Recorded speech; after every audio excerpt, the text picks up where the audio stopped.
Maestra, buenas tardes. Le saluda Mauro Briceño de la Cruz.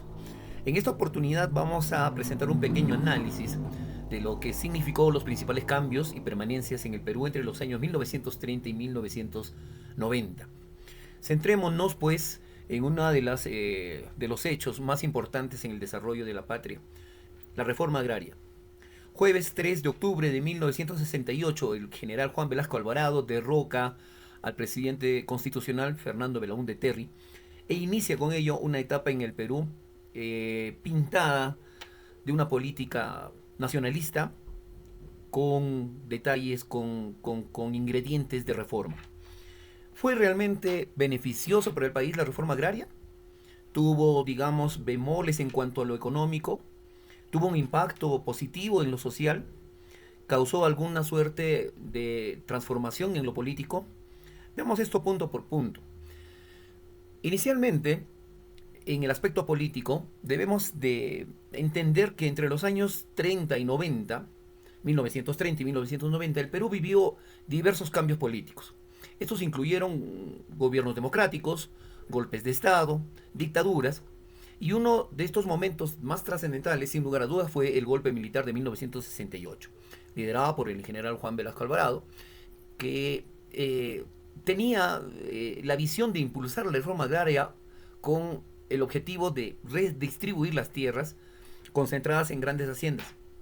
Con ello, debilitó el poder de la élite terrateniente y logró cierta promoción de la justicia social, como bien anota Torm y Bertram en su publicación de 1978.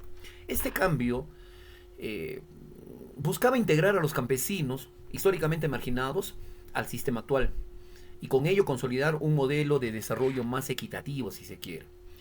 Sin embargo, la reforma también generó resistencia en los sectores conservadores, en los dueños de las tremendas haciendas, en los hacendados. No olvidemos que estas eran propiedades que incluso se habían heredado por generaciones. También es necesario considerar que la iglesia también tuvo un punto de vista frente a este conflicto social. Estos conflictos sociales perduraron, no fueron pasajeros, perduraron incluso, como lo anota Jorge Basadre en su publicación de 1998, incluso hasta los años 80, afectando la estabilidad política del país. En lo económico, pareciera que faltó un acompañamiento del Estado. Es decir, desde el punto de vista económico, la reforma agraria significó la expropiación de las tierras para redistribuirlas en los campesinos y formar cooperativas agrarias. Hasta ahí todo bien. La intención era aumentar la productividad agrícola y reducir las desigualdades históricas que se tenía. No obstante, esta implementación enfrentó varios problemas. Falta de infraestructura, falta de capacitación técnica a los nuevos dueños, por decirlo de alguna manera, y la fragmentación de tierras. Estos tres aspectos debilitaron la eficiencia del proyecto que se tenía con la reforma agraria, ¿no? Además, no olvidemos que la economía peruana atravesó una crisis nacional por el tema de la deuda externa y la alta inflación. Todo esto afectó la inversión y el desarrollo en el sector agrícola. En consecuencia, aunque la reforma agraria intentó corregir las injusticias económicas, no logró, pienso yo, no logró establecer un sistema agrícola competitivo. No hubo un acompañamiento integral de parte del Estado al brindarles, es decir, la idea no solamente era darles las tierras y trabájalo. Se tuvo que complementar esto con una suerte de implementación de infraestructura, con el acompañamiento para formarlos técnicamente y una serie de normas, una suerte de políticas de Estado que permitieran consolidar este proyecto. Entonces el sistema agrícola no resultó competitivo ni mucho menos sostenible en el tiempo. Ahora, en el aspecto social, la reforma agraria sí tuvo un impacto positivo, ¿no? Al reconocer, al legalizar los derechos de los campesinos, de los indígenas sobre las tierras, tuvo un impacto positivo. Esto impulsó un poquito el sentido de la inclusión, de la dignidad para las comunidades históricamente marginadas, ¿no? Sin embargo, como lo anotábamos, la creación de las cooperativas, la reorganización social de ellas generaron conflictos internos también. Empezamos a pelearnos dentro de las cooperativas. Y esto no siempre, pues, no siempre resultó en que mejorara la condición de vida de los beneficiarios, ¿no? Esto, nuevamente, yo resalto que tuvo que ser acompañado por políticas y acciones del Estado como tal.